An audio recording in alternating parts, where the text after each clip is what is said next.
How's it going, Giants fans? Welcome back to Fireside Giants with your boys Alex and Anthony. We got 2 days until the big game against the Philadelphia Eagles. Now, the Giants luckily managed to escape this wild card round with minimal injuries. We didn't really not have that much go on aside from Azeez Ojulari getting that quad injury. He said it's really painful. He's going to give it a go, but I wouldn't expect him to be such an impact player in this upcoming game. So we're going to have to rely a lot more on guys like O'Shane Ximines and Hattie and other guys who just, otherwise we would prefer not to be on the field. But, this season has kind of been the story of backups and reserves rising to the occasion. So while we might not want them on the field because they are backups for a reason, a lot of them have really played above expectations. And, I'm confident this coaching staff is going to get the best out of these guys, even though this Philadelphia Eagles, offensive line is one of the best in football, if not the best in football. So we're going to need all hands on deck, going 125% in this game. But ultimately, Giants walked away from last game relatively healthy. We're going to go through the injury report, kind of discuss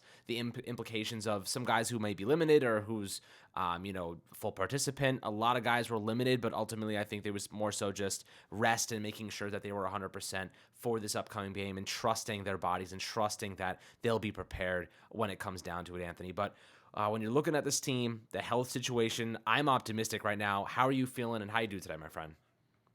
I'm doing great. I'm really excited for Saturday night's game, and the health situation is positive for the Giants. Thank God, right? They didn't rule anyone out today, which is a huge positive. Now, Azeez Ojulari, as you mentioned, is ruled questionable, but that's it. Nobody else has a doubtful designation. Nobody has a problem. Nobody's ruled out. So the only player that is at risk of missing this game is Azeez Ojulari, and that's a good thing, right? I mean, of course we want Azeez Ojulari to play, but the fact that we don't have anyone else questionable to play, that is a great silver lining here. So hopefully Azeez is able to play. You said you think he's going to give it a go. I also think he's going to give it a go, but I don't know how much he's really going to be able to produce on the field. I think Azeez Ojulari playing with a quad injury, he's probably going to be hampered by that, but I think he's going to try to play through it. And listen, I'd rather have Azeez Ojulari out on the field than whatever backup. A hobbled Azeez Ojulari sounds good to me because we know what a force he is when he's healthy, and I think that he could still be a pretty solid player even if he is a little bit banged up going into this game. Of course, we have a huge matchup coming up, divisional round, but the Eagles have arguably the best offensive line in football. So it's all hands on deck. If Azeez Ojulari is healthy enough to go out there, I want him out there because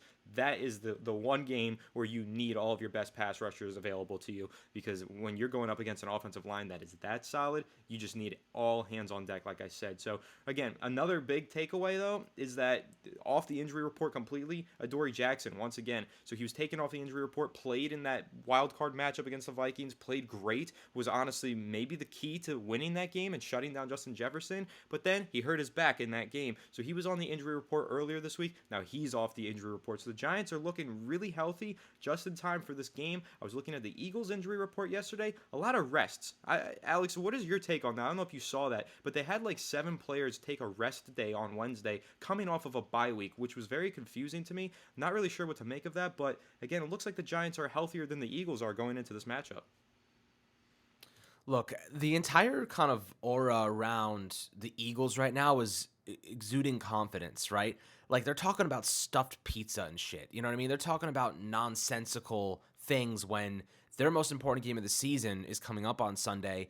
And I feel as though they're looking past the Giants right now. I feel as though they're like, we got this game in the bag, and the Giants, we've already steamrolled them twice this season. We got our full team. Everyone's healthy except for Avonte Maddox, who's their top nickel corner. So if he's unable to go, obviously that opens up an opportunity in the slot for the Giants. Richie James might have a big game because of that. I was actually just looking at some numbers for their cornerbacks, and Darius Slay's had a pretty tumultuous year. He's given up 4 touchdowns and 500 yards, but James Bradbury has been locked down this season. He has been really good. He's given up 429 yards, over 1,000 snaps, with 2 touchdowns, 3 interceptions, and 12 pass breakups. He's been really, really good. They play a lot of zone. They're not going to really play a lot of man coverage on us, so we're going to have to find those pockets. Avonte Maddox being out is a big thing if he is. It'll open up some shallower concepts where the Giants do like to operate. Now, the question is, like kind of as you said, with this Eagles team right now, personally, I feel like they're going to roll over us, and I just feel like that's a good thing for the Giants. The Eagles think that they have this in the bag, that they're, going to destroy us because they've done it 2 times already this season. The Giants are healthy. They're healthier than they've been when they've played them both times. And, I mean, the second time was really just a wash because they walked out Davis Webb, obviously. But, the fact that the Giants have actually gotten healthier, gotten some key pieces back there, really hitting their stride right now. They're coming off a ridiculously impressive win over the Minnesota Vikings in the wild card.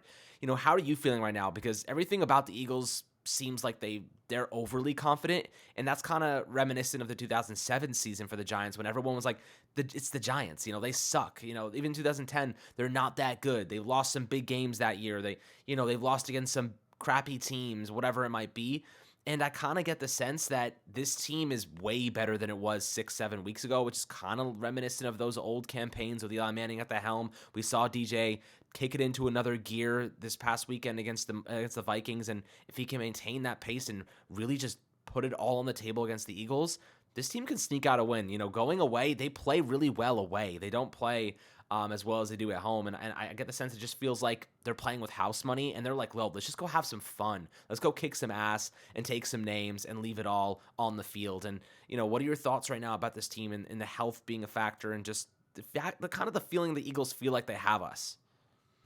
Yeah, no, I completely agree with you. I've been looking into what the Eagles are saying, what analysts are saying about the Eagles. There's just an overwhelming confidence in Philadelphia from media analysts, from the coaching staff of the Eagles, it looks like as well. And that's when upsets happen. That's what I keep saying. I think that when you look at a team that just feels so confident that they're going to win and they feel like they don't even have a matchup this upcoming week, that's when upsets happen. Because when you underestimate your opponent that significantly, that's when you make mistakes. You get overconfident, you make plays that you shouldn't make, and of course, you lose a game. So I know everyone wants to count the Giants out, say that they don't have a chance in this game. That's what Philly fans are doing, and that's what Stephen A. Smith is doing. All of these people are saying the Giants don't even belong this far. They've had their fun, blah, blah, blah. No, the Giants are a good football team. They're a very well-coached football team, and when they play like they played last week, they can beat every single team in the league, and I don't think that it's fair to rule them out 2 days before this game begins. I think when that game starts, the Eagles are going to get a little bit of a wake-up call, because what we know from Mike Kafka, he knows how to script together a first drive. I have a feeling that the Giants are going to go out there, march down the field pretty early on, and give the Eagles a wake-up call, and then it's going to become a game, because I think that they're going to be a little bit sluggish, especially coming out of this bye. They're rusty. They were playing their worst football of the season to close out the season. If you look at their final 4 weeks, the Eagles committed 9 turnovers in 4 games to close out the year. And let's not say, oh, but they had a backup quarterback in. No, for 2 of those games, they didn't.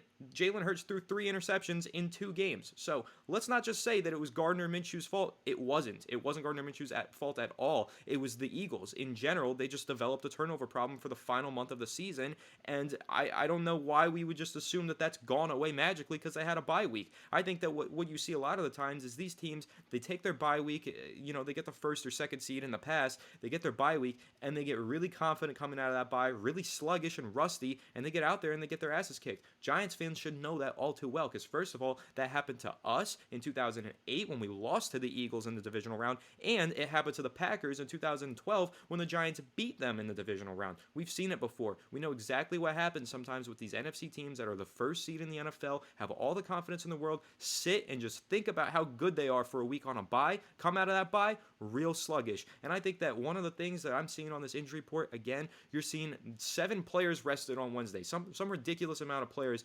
rested for the Eagles on Wednesday's practice. Why? They're coming off of a bye week, and you're trying to tell me that they're not overconfident and they're not going to be coming out of this bye week rusty and sluggish? I think that they are. I don't think that they're ready for prime time, and I think that the New York Giants are. So I'm ready for this game. I am super excited. I think that anyone who is counting the Giants out this early is a fool, and they're going to be put to rest on Saturday. I think that the Giants are going to go out there and play a really solid game. You look at the health of these two teams, the Giants are healthier. When you look at the players on the injury report for the Eagles and you do a little more digging, yeah, Lane Johnson is on there. He's playing through an injury because he has to play in that game. But if this was a regular season game, he might not be playing. He's a full participant in practice, whatever. That man is hurt. And Brandon Graham, the guy who had 3 sacks against the Giants in week 14, he has an illness, and maybe that's why everyone is resting. Maybe they're all sick and they don't want anyone to know it. I don't know what the case might be, but we Giants fans know when Andrew Thomas got sick how poorly he played, and Brandon Graham is probably going to be struggling to play through an illness. So I think that when you look at these two teams, look at who's healthier, look at who's hot, and who was ice cold to end the regular season.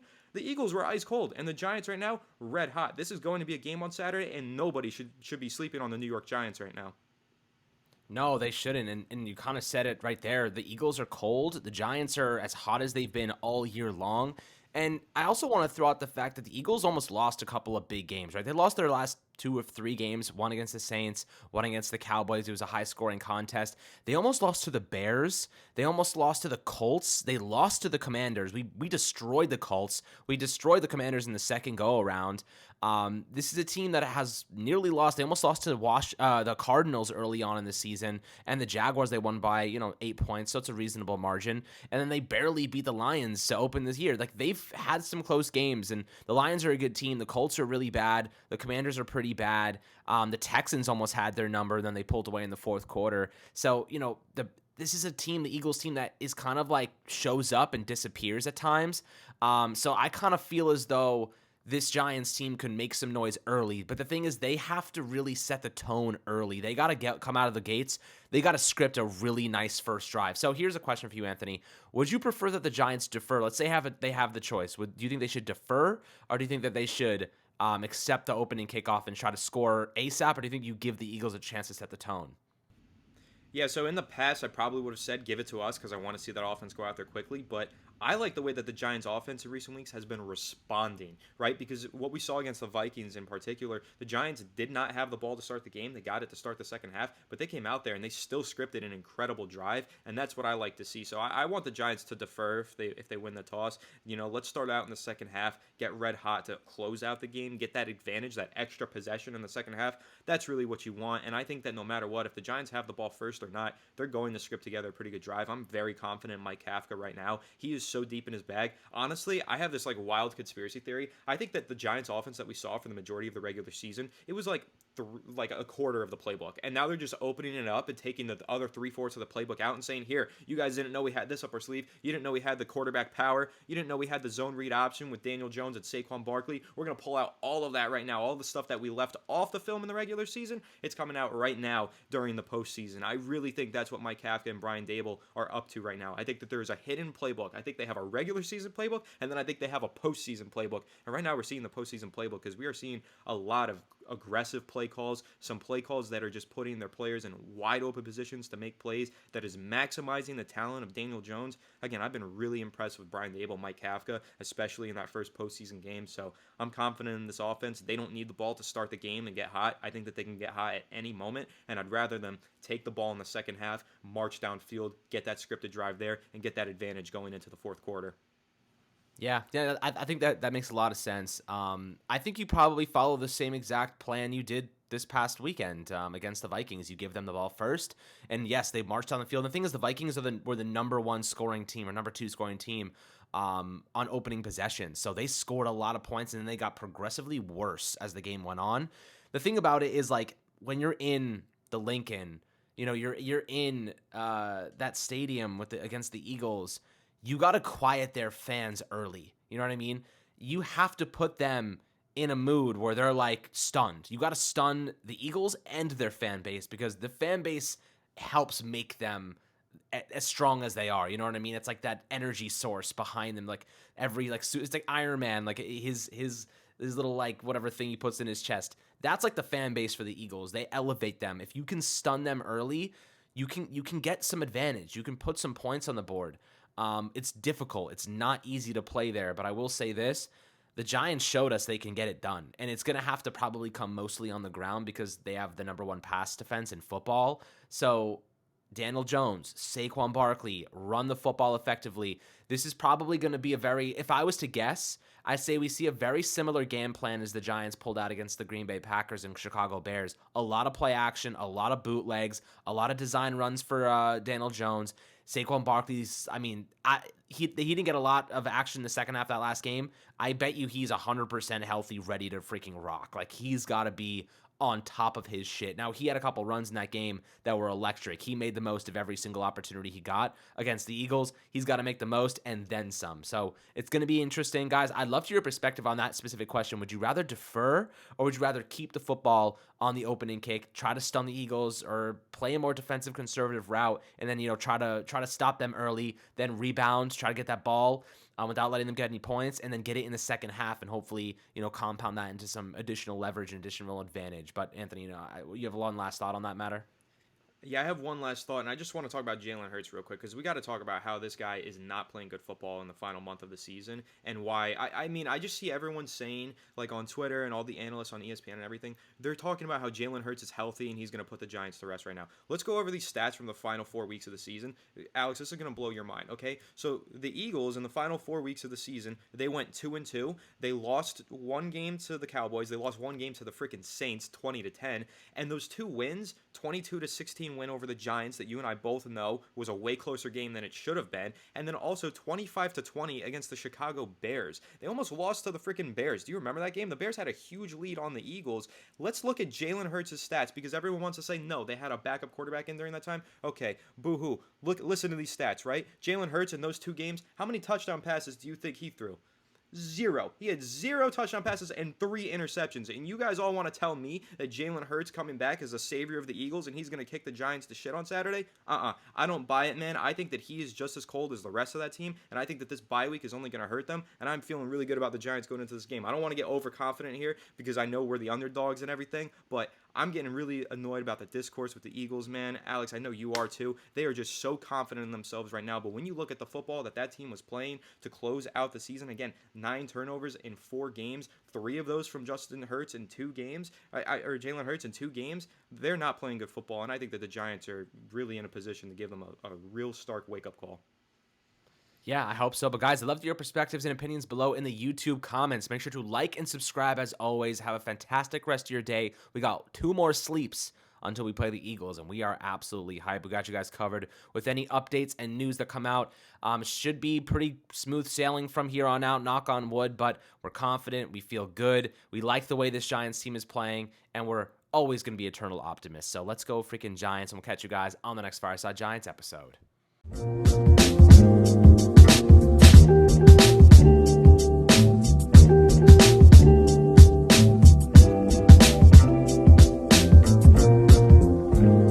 TVSO.